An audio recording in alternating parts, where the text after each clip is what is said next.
va pas commencer à se poser la question de est-ce que c'est quelque chose de positif, est-ce que c'est quelque chose de négatif. En fait, on part vraiment du constat que le télétravail, ça existe. Il a été établi de manière différente selon les entreprises, avec des règles plus ou moins strictes selon les entreprises. Mais de toute façon, il est là, il va faire partie de notre environnement. On va pas faire comme si dans les années 90, on disait est-ce qu'Internet, on prend ou pas dans notre entreprise.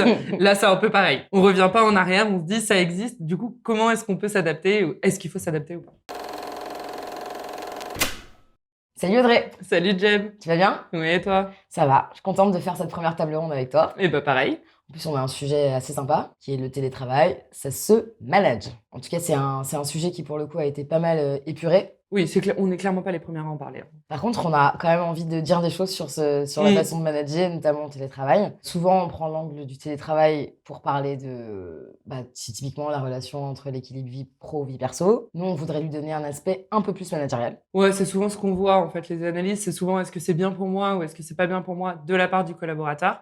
Mais c'est assez rare qu'on pense du point de vue du manager à se dire, moi, en tant que manager, qu'est-ce que je peux faire pour mon équipe et qu'est-ce que ça va changer pour moi, en tout cas. Donc, comme on disait, pour le coup, le télétravail, la grande épopée du télétravail, c'est le Covid-19. Pour le coup, donc les entreprises, elles ont eu pas trop le choix de s'organiser et de lancer le télétravail. Bon, c'est d'autant plus vrai pour les cadres que ça l'est pour les gens utiles qui ont fait tourner la France pendant le Covid-19. C'est clair. Mais pour le coup, donc il y a eu un peu un côté urgence dans le télétravail où il a fallu le déployer méga rapidement.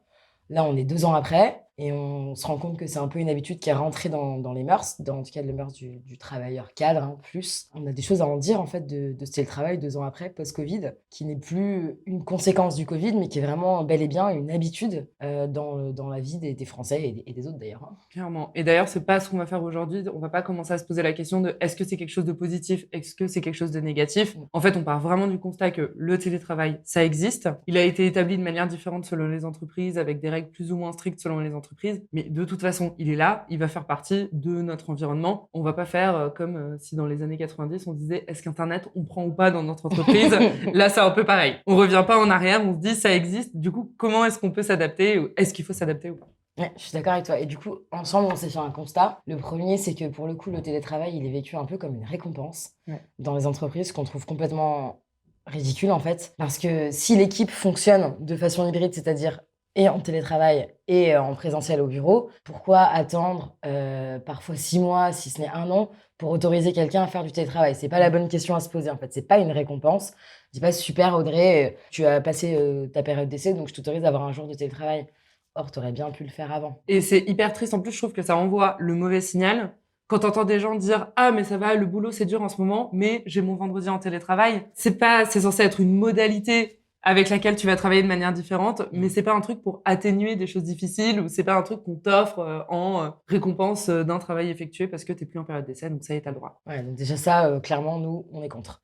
On est contre l'idée de se dire le télétravail, c'est une récompense. Le deuxième chose qu'on voit, c'est qu'en fait, en réaction au Covid et notamment aux aspirations de beaucoup de collaborateurs qui se disaient, en fait, c'est quand même pas mal le télétravail. Certaines entreprises se sont dit, comment je le transforme en règle qui va être un peu la même pour toutes. Et nous, un truc qu'on constate beaucoup quand même, c'est le côté, il y a des jours fixes, c'est quelque chose d'immuable et donc on peut pas trop repenser.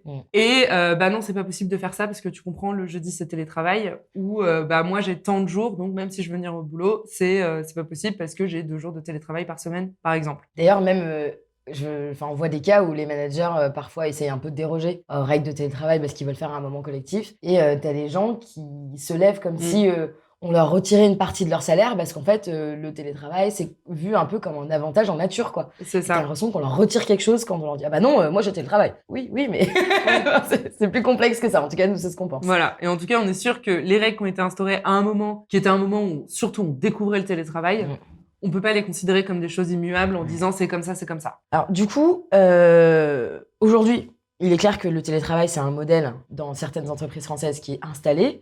Et nous, ce qu'on va commencer d'abord par aller chercher, c'est de se dire quel risque ça peut représenter, en fait, le télétravail au sein des entreprises. On en a listé plusieurs. Un premier, qui pour le coup est plus lié aux relations interpersonnelles.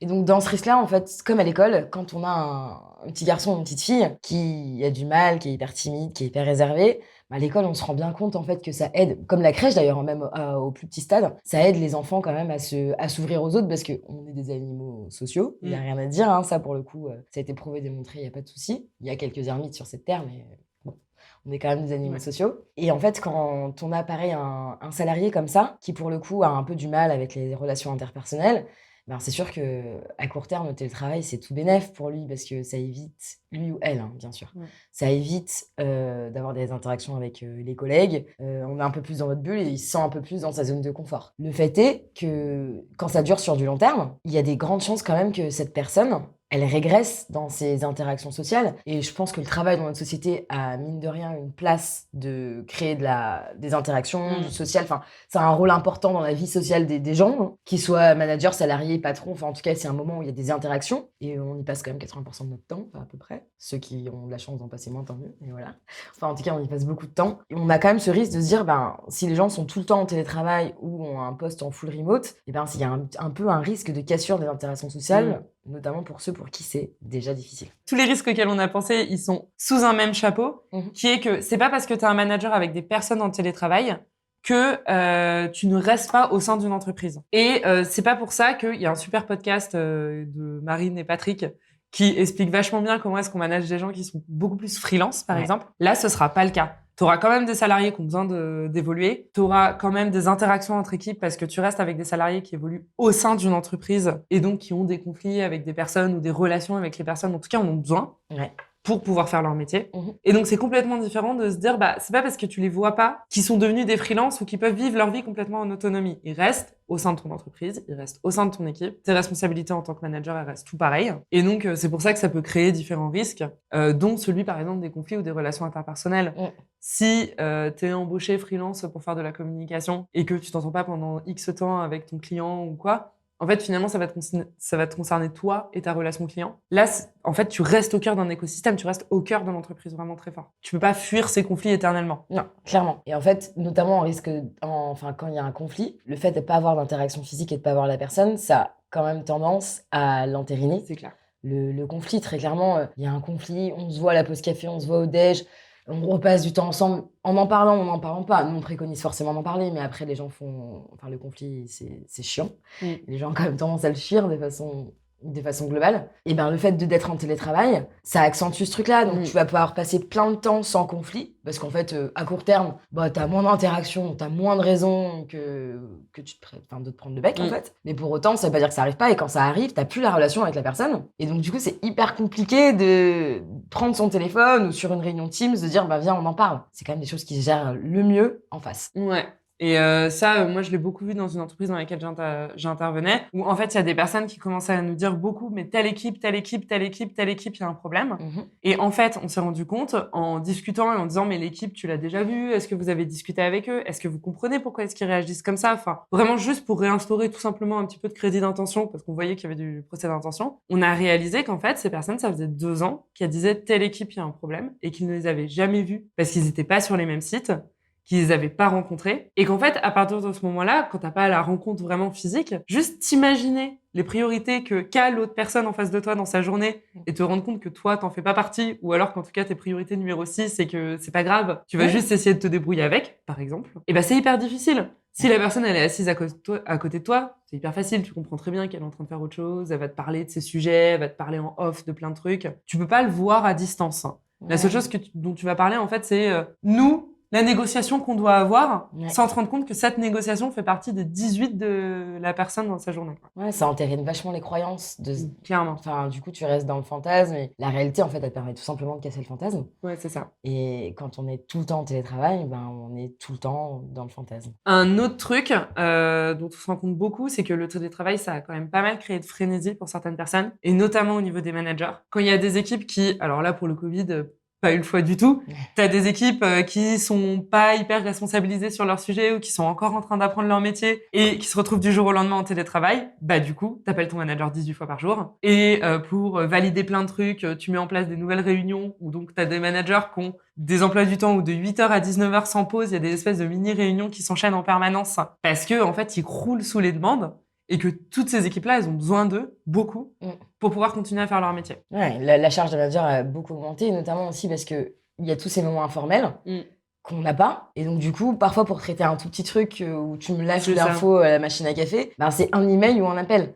Et donc, du coup, le manager, il voit son temps méga réduit, quoi. Il y a aussi la charge des managers, un peu. Enfin, non, il y a pas la charge, mais en tout cas, il y a aussi du côté des managers, il y a aussi quelque chose qui a un peu changé. On en parlait tout à l'heure, mais c'est notamment dans le cadre d'une évolution managériale. Et ben, le fait de pas voir son collègue, de pas discuter avec l'équipe d'à côté, de pas avoir de points avec les RH, informel ou pas, en fait. Ça fait que les gens ne t'identifient pas. On a quand même besoin de s'identifier tous les uns les autres. Enfin, malheureusement, c'est comme ça. Pourquoi non, même pas malheureusement. C'est comme ça. C'est comme ça. C'est très bien, cool. En fait. On a besoin de se rencontrer, Et en fait, c'est cool. Mais du coup, c'est hyper compliqué de se dire, je vais faire évoluer un tel ou un tel sans l'avoir vraiment vu, sans l'avoir vu aussi en interaction sociale avec d'autres personnes. Parce qu'il n'y a pas que les hard skills, il y a aussi les soft skills. Et on en parle de plus en plus. Il faut absolument les développer. On voit qu'il y a beaucoup d'entreprises qui ont vraiment du mal. Pour le coup, on accompagne un client avec Camille et on se rend compte que, pour le coup, ils sont hyper calés en hard skills. Mais en soft skills, c'est un peu cata.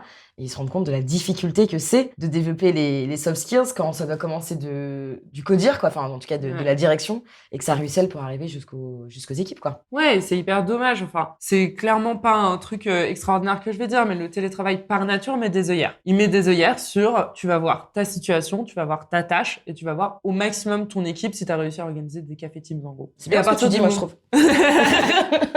Mais du coup, à partir du moment où tu t'es mis des œillères, c'est ça qui va bloquer ta progression à long terme. Ta progression à long terme, elle ne peut se faire que soit si tu as une augmentation, on va dire, tu deviens le manager de ton équipe, à élargir un peu tes horizons, comprendre des enjeux plus stratégiques. Et pour ça, tu as besoin quand même de rencontrer les gens, de les voir travailler. Soit si tu veux faire une progression au sein de l'entreprise ou même juste personnellement avoir des idées d'autres choses à faire après. Et ben en fait, c'est en voyant d'autres gens travailler et te dire, ah bah tiens, ce projet, il a l'air hyper intéressant. Qu'est-ce qu'ils sont en train de faire? Pourquoi ils mettent ça en place? Est-ce que je pourrais pas switcher de telle équipe à telle équipe, ou dans mon futur boulot, plutôt avoir ce rôle-là. Et ça, c'est pas possible tant que t'es concentré sur toi, tes tâches, et uniquement toi, ton manager ou tes tâches. Ouais, t'as besoin de confronter ta réalité à celle des autres aussi pour la rendre... Juste pour l'inspiration. Ouais, c'est ça. Pour la rendre plus vivable, pour être inspiré, pour t'ouvrir d'autres horizons, tout simplement. Un dernier truc qu'on avait identifié aussi dans les gros risques qu'on voyait beaucoup en entreprise, c'était le déséquilibre, justement parce que ce télétravail est encore considéré comme un truc de récompense. Le déséquilibre entre, au sein de certaines entreprises, les salariés qui ont droit au télétravail, ou en tout cas pour qui la fonction est télétravaillable, c'est ça. Et les salariés qui n'ont pas ce droit-là, ou qui, sans avoir ce droit-là, en tout cas, leur fonction ne peut pas être faite ailleurs que sur site. Et là, on voit au fur et à mesure se creuser une certaine disparité. Pendant le Covid, on faisait des applaudissements tous les jours, on y pensait beaucoup, on le faisait beaucoup. En fait, maintenant, ce côté-là s'éteint un peu. Et il y a ceux qui ont le droit d'être chez eux et ils sont en train de lancer une lessive chez eux, pendant que moi, je suis au bureau, globalement, et je suis obligée de me farcir ça parce que moi, je suis sur site ou moi, ma fonction, je peux pas la faire depuis chez moi. Et là, on se disait, pour les managers, il y a quand même un enjeu aussi de réussir à rééquilibrer l'équipe, à rétablir un système de la reconnaissance de ceux qui sont sur site et montrer que ça peut être une récompense aussi, les jours où il y a personne, d'être là. Le truc tout bête, mais avoir un déjeuner pour les personnes qui sont présentes, c'est quand même aussi une manière de dire, mais non, mais en fait, on vous offre aussi quelque chose en échange de votre présence, en échange. Et c'est pas juste une reconnaissance qu'on va donner aux cadres, parce que ce sont les cadres qui peuvent télétravailler. Ouais, ou même en autre exemple, parfois il y a des locaux différents, donc il y a des vieux ou des nouveaux locaux, donner la possibilité d'avoir les locaux les plus sympathiques à ceux qui sont là le plus longtemps. Enfin, c'est-à-dire tous les jours, c'est quand même, ça ne mange pas de pain, et c'est quand même cool pour un peu réduire la disparité que certains peuvent ressentir. On ne dit pas que c'est une vraie disparité, mais en tout cas, une chose est sûre, c'est que c'est un ressenti. Et donc, du coup, il faut le traiter, quoi. Face à ces risques-là, nous, on a commencé à réfléchir un peu encore une fois, on n'est pas anti-télétravail. Non. L'objectif, c'est pas du tout de se dire, le télétravail, c'est pas bien, il faut absolument l'éviter. Tout à fait. Le télétravail, il sera là. Il se trouve juste que comme n'importe quelle chose dans une entreprise ou dans un système, il a à la fois des aspects super cool dont plein de gens ont discuté déjà avant nous 100 fois, et à la fois des risques. Et on considère que c'est vraiment le rôle du manager que de répondre à ces risques-là. Et en tout cas, on considère que le manager peut avoir une influence et a une responsabilité vis-à-vis de ça. Ouais, totalement. D'ailleurs, en parlant de la responsabilité du manager, il y a beaucoup de cas qu'on a observés chez nos clients ou dans nos histoires perso, où en fait, en termes de télétravail, le manager a quand même tendance à se dédouaner de sa fonction managériale. Il se défausse de sa fonction managériale. Et donc, du coup, je trouve, et je pense que tu partages mon avis, mais je veux pas m'avancer parce que je suis pas exactement sûre, mais je D'accord. crois que un mauvais manager est d'autant plus un mauvais manager quand il manage des équipes qui sont en télétravail. Oui, parce qu'en plus, le temps du télétravail est considéré comme un temps non managé. Exactement. C'est pour ça qu'on a certains managers qui disent mais moi c'est horrible, mais les mecs ils sont en télétravail, du coup je sais pas ce qu'ils font, je peux plus les manager, j'ai plus le contrôle. C'est pas vrai. En fait, le temps du télétravail est en temps managé, il est juste managé différemment. Et si t'es pas très bon dans ton management, et ben si en plus tu crées des temps dans lesquels tu manages plus, ça ne fait qu'empirer les choses. Déjà quand t'es manager et que tu dis je peux pas contrôler, il y a un vrai problème. Déjà il y a un petit problème, ouais. Je pense, mais c'est pour autant tout ce qui ressort des gens qui disent bah oui mais eux ils sont en télétravail, je vois pas ce qu'ils font. Mais à quel moment t'as besoin de voir ce qu'ils font quand les gens sont au bureau, t'es pas assis à côté d'eux en train de regarder exactement ce qu'ils font. C'est ça. Ou alors c'est très chelou. Enfin, qu'on se le dise. Donc du coup, il y a vraiment ça. Et je trouve qu'il y a des managers qui ont tendance vraiment à se défausser de leur rôle managérial, notamment l'animation d'équipe, quand ils ont des équipes en télétravail. Spoiler alerte, j'ai eu un manager pendant le Covid. Et donc du coup, il nous mettait des cafés le vendredi matin. On n'avait plus de points d'équipe. Les 3/4 de nos points individuels sautaient. Et ils nous mettaient des cafés le vendredi matin, je crois de 11h à 11h15. Donc déjà, tout le monde pouvait pas parce qu'il y avait des trucs clients et tout, donc c'était pas très, très équitable. Mais surtout, ils se pointaient même pas, en fait. Il s'est dit juste... Enfin, tu vois, c'est vraiment la réflexion du gars qui dit « Ah bon, j'ai vu que dans les autres équipes, ils font des trucs, je mets le point. Ouais. Mais est-ce que je dois y aller? Pourquoi? Non, et pire, ils ont un truc à dire, ils s'en parlent. » Vraiment, ils se défaussent, quoi. Et ça, ben, quand t'aimes pas trop manager, parce qu'on est quand même d'accord qu'il y a beaucoup de managers qui sont là juste parce qu'ils ont évolué, et que c'est un peu l'évolution classique dans les entreprises que de devenir à un moment manager et puis de monter les étapes, et ben c'était l'occasion parfaite pour se dire bon bah j'évite de manager trop quoi. Ouais, c'est ça. Ou alors de créer des temps qui n'ont pas trop de rapport avec le travail, ou alors enfin moi personnellement les cafés ou les cours de yoga sur Teams pendant le Covid.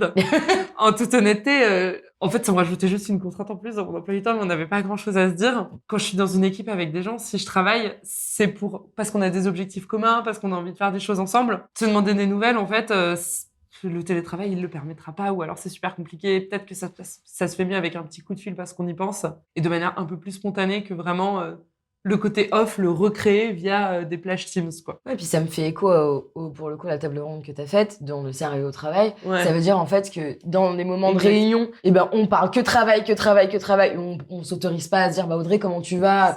Qu'est-ce que t'as fait ce week-end? Ah, tu m'avais dit que t'allais à Bruxelles, c'était comment ton week-end à Bruxelles, blablabla. Et il y a des temps juste comme ça, où il y a que ce moment-là où t'as le droit d'être un peu sympa et un peu fun, le reste du temps, c'est travail.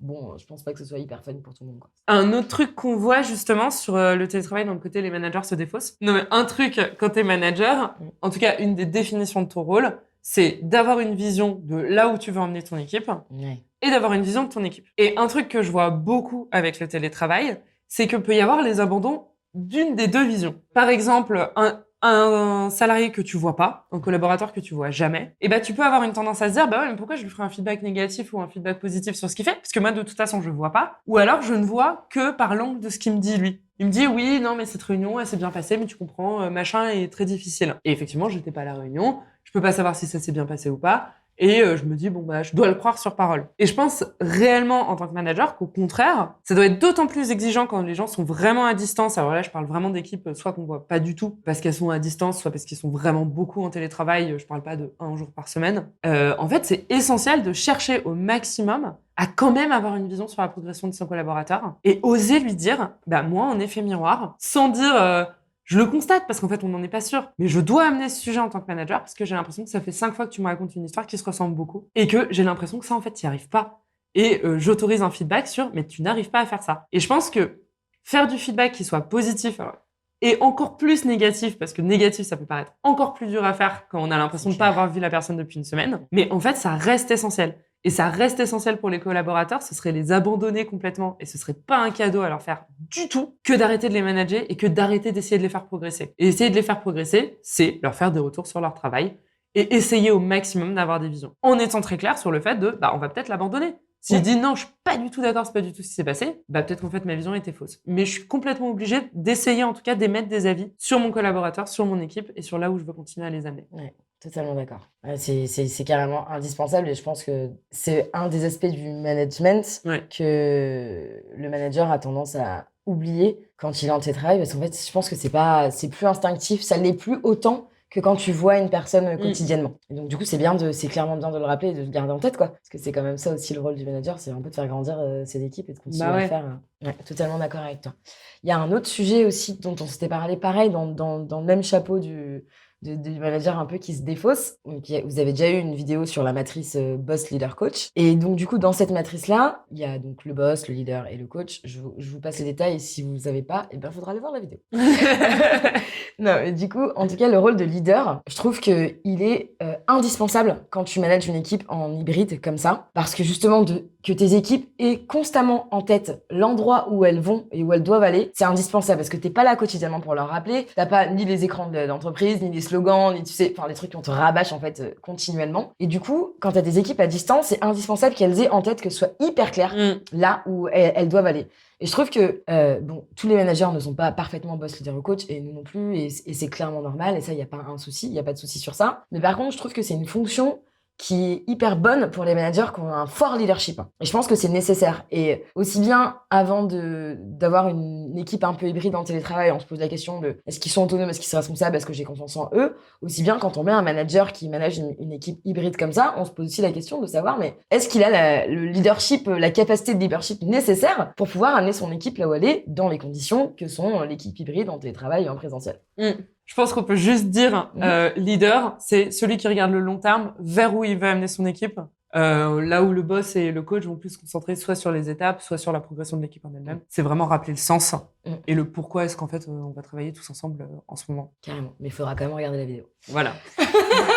Pour rebondir sur ce que tu disais, d'autant plus que, encore une fois, c'est pas parce que les personnes sont en télétravail, mais même juste 3 jours par semaine, que d'un coup, elles ne deviennent plus des membres d'une équipe ou d'une entreprise. Et ça, on a le droit de pas lâcher l'affaire en tant que manager, je pense. Si t'as choisi d'être manager d'une équipe et que t'as pas choisi d'être juste un coordinateur de projet, c'est pour une raison. Et c'est pour ça, c'est pour porter ce sens, c'est pour porter ce projet commun, c'est pour porter ce truc qui dépasse un peu les next steps, mais qui va un peu plus loin. Et ça, télétravail ou pas télétravail, encore une fois, le télétravail, c'est une modalité de ton management. Tu vas devoir adapter, mais t'as pas à perdre cet objectif de vue, en tout cas. Non, pour le coup, ouais, clairement. Et ça, je pense que même les organisations au sens large, elles le répètent pas assez. Je pense que quand les managers sont sur place, tu vois, il y a des formations, des trucs, et elles sont d'ailleurs beaucoup adaptées. Donc là, ça commence un peu à se démocratiser, mais elles sont beaucoup adaptées au management usuel, quoi. Enfin, le management de tous les jours, dans les locaux, dans les bureaux. Et donc, ça se développe un peu les formations pour management hybride, parce qu'on se rend bien compte que c'est une nécessité, qu'il y en a besoin. Mais c'est pas encore assez martelé par les organisations, et du coup, on voit qu'on est un peu dans une période de flou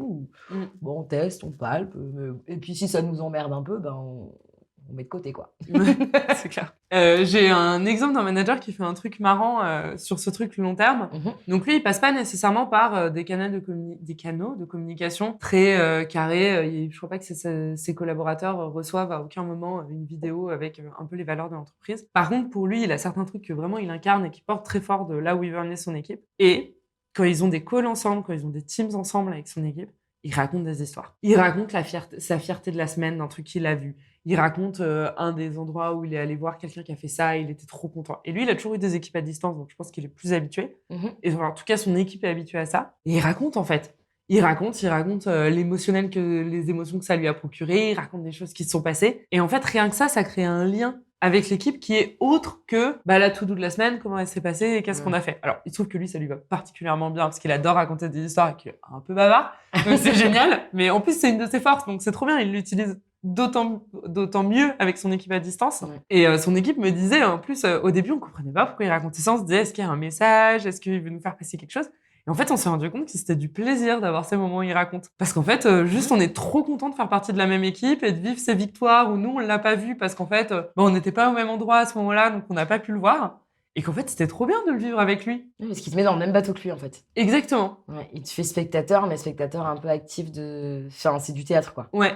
Et c'est super. En tout cas, je pense que ça les aide à se sentir membres d'une seule équipe. Un des vrais challenges quand tu as un peu des équipes hybrides comme ça, c'est de réussir à garder, parce que comme tu le disais, les employés ne sont pas des freelances, donc ils appartiennent bien à une identité qui est l'entreprise, de réussir à garder un peu cette culture d'entreprise, ou même au sein même d'une équipe, quoi, derrière cette espèce de culture. Et donc, nous, ce qu'on préconise quand même, c'est d'avoir des énormes temps forts avec l'équipe. Enfin, c'est-à-dire que c'est OK d'avoir des réunions à distance et je pense qu'il faut se poser la question de quelles réunions peuvent être faites à distance, quelles réunions peuvent être faites en présentiel. Et du coup, on préconise quand même de faire des moments où on est ensemble, tous ensemble, des moments forts, des moments où on parle de la stratégie, des moments où on se redonne le cap, dont tu disais, où on fait preuve d'un fort leadership, on va le chercher, des moments où on se dit les choses, des moments où on prend des décisions. Et puis c'est vrai que les partages d'informations et tout, sur Teams, fine, pourquoi pas, c'est OK d'avoir des moments comme ça, sanctuarisés. Dans l'agenda de tous les collaborateurs, on se dit, bah voilà, je sais pas, un lundi par mois, ou tous les lundis, ou j'en sais rien, en fait, la fréquence, ça dépend vachement du secteur, de l'équipe, de tout ça. Hein. Mais un moment sanctuarisé où on se voit tous ensemble, comment on en fait pour créer du lien, comment on en fait pour parler des choses importantes de l'équipe, comment on fait pour traiter tous ces sujets qui sont méga importants et qu'on traite pas au quotidien, parce que, en fait, en visio, c'est chiant. De ça. Mais c'est chiant et improductif. Enfin, ça ne marche pas, inefficace même plus qu'improductif. Et ouais, il y a clairement un enjeu je le disais au début sur le côté un peu frénésie, on enchaîne les teams, on sait pas trop où on va, mais en tout cas on fait. Faut reprendre le contrôle. Exactement. Et reprendre le contrôle, ça veut aussi dire parfois dire qu'on va pas acter une décision une semaine parce qu'on se voit dans 2 semaines et qu'on a besoin d'1 heure et demie de discussion ensemble pour le faire. Et qu'on pourra pas la faire cette semaine-là. Donc ça veut dire aussi accepter à certains moments de reprendre le contrôle sur le rythme qu'on va mettre à ces projets, pas subir en permanence ce qu'on est en train de faire, dire bah non mais en fait mon équipe elle va aussi avoir son propre rythme. C'est-à-dire elle va se voir une fois par mois. Et ça va être son truc à elle. Et ça va pas dépendre du projet qui est tombé, ça va pas dépendre de la politique, ça va pas dépendre de ce qu'elles sont en train de faire, en fait. Ça va vraiment dépendre du rythme dans mon équipe et moi, je contrôle le rythme de mon équipe. On l'a dit assez rapidement, alors peut-être qu'on peut revenir dessus. La partie vraiment où, bon, le manager, il faut s'assurer qu'il ait quand même un fort leadership, ça veut pas dire qu'il doit pas être coach et boss. Ouais. Et les équipes, il y a quand même quelque chose de... Être en télétravail, ça peut aussi les mettre en difficulté. Et quand tu as des moments de difficulté, d'ailleurs, on en parlait tout à l'heure, c'est difficile à gérer quand tu es en télétravail. Il faut quand même les amener à un certain niveau sans en faire une récompense, les amener à un certain niveau d'autonomie pour qu'ils puissent exercer leur travail en télétravail sans que ce soit un temps compliqué pour eux, quoi. Ouais. J'ai besoin d'aller demander Audrey parce qu'en fait, je sais pas faire ça et j'ai besoin qu'elle m'aide. Enfin, toutes ces choses-là. Et je pense que c'est intéressant pour les managers, non pas qu'ils mettent le télétravail comme une récompense, mais qui se posent la question en se disant, bah voilà, j'ai une équipe hybride où j'ai déjà en télétravail. Est-ce que je m'assure qu'au sein de mon équipe, tous mes collaborateurs ont l'autonomie, le niveau, la responsabilité suffisante pour être en télétravail et ils vont pas juste faire leur lessive. J'exagère, hein, mais parce que je fais mes lessives en télétravail, mais voilà. Mais ça va vouloir dire, je fais 100% mes lessives en télétravail aussi. C'est vrai. Non, mais ça va vouloir dire, peut-être, par exemple, une des techniques pour ça, c'est un peu plus s'auto-centrer en tant que manager. Ouais. C'est-à-dire que quand on est en télétravail ou que ces équipes sont en télétravail, on n'est pas à leur service à 100%. Et donc, ça va vouloir dire faire un peu plus confiance sur telle réunion, j'y assisterai pas, je verrai pas. Et tu devras me faire un débrief et j'attendrai ton débrief. Et si j'ai pas le temps aujourd'hui pour avoir ton débrief, peut-être que je l'aurai demain matin. Et je devrais ne pas savoir ce qui s'est passé pendant cette réunion pendant une journée, mais parce que moi, je me donne aussi des priorités en tant que manager qui ne sont pas que regarder ce que fait mon équipe. Pour ça, il y a un petit peu d'autocentrage en vrai aussi à faire. Carrément. Donc ça c'est pour le coup, c'est s'auto-centrer et s'assurer d'avoir donné le bon niveau pour que l'équipe soit pas en difficulté, le collaborateur en tout cas quand il est en télétravail. Et je pense qu'un des trucs qui est important aussi, toujours dans cette optique de pas d'abandon managérial, justement, tu disais que le collaborateur soit pas en difficulté. En vrai, il y a plein de moments où on est en difficulté. Ouais, ça arrive. Soyons honnêtes. Voilà.